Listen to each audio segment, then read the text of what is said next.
Now, we've covered a lot, and we've gotten to the point of actually doing the throws through whatever practice medium that you want. Again, I would recommend the towel for now.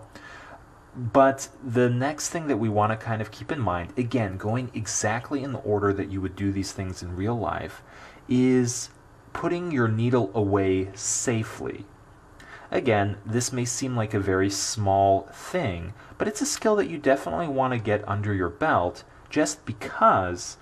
it will reduce the rate of needle sticks, and also it will put you on better terms with your scrub tech because as you're giving needles back, it's very considerate to protect the needles just to make sure that they themselves don't get stuck.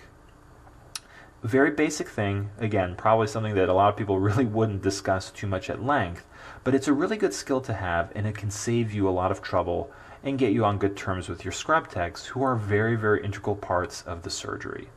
Now, we have our needle here, our free needle, and let's say we've sutured a bunch and we're doing a running suture, so we haven't really thrown anything too crazy, and we want to get ready to tie things off, and we want to cut the needle off before we start tying. So in order to do that, basically what you want to do is load the needle in such a way that it's protected. And you can see I did this very quickly here, where I'm grabbing the needle up top and the sharp side is literally pointing to the needle driver in such a way that if you were to run your finger over it, it can't stick you. So again, not a very complicated. By now that you've been practicing all of your suturing skills and handling your tools, this should be pretty easy for you to do. But you also just want to get comfortable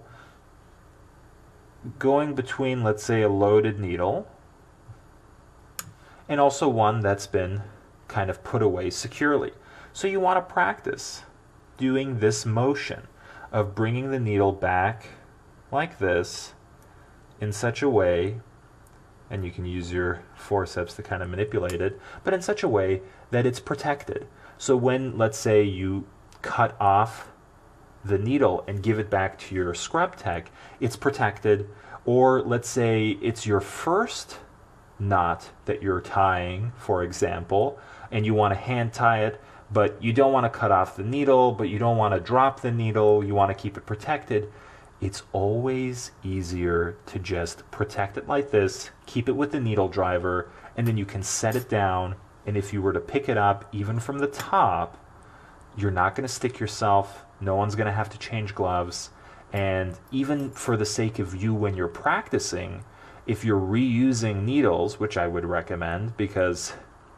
there's really no reason that you wouldn't, just because it may be hard to get your hands on some suture, even when you're practicing for yourself, whenever you put away your tools,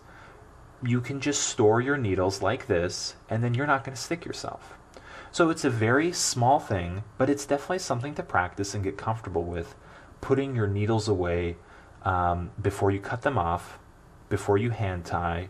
Obviously, if you're instrument tying, this is a little bit different because you need the needle driver, so you're not going to be doing this. But we can talk about that when we get to it. But that's really just a good way of protecting your needle should you ever not be using it anymore.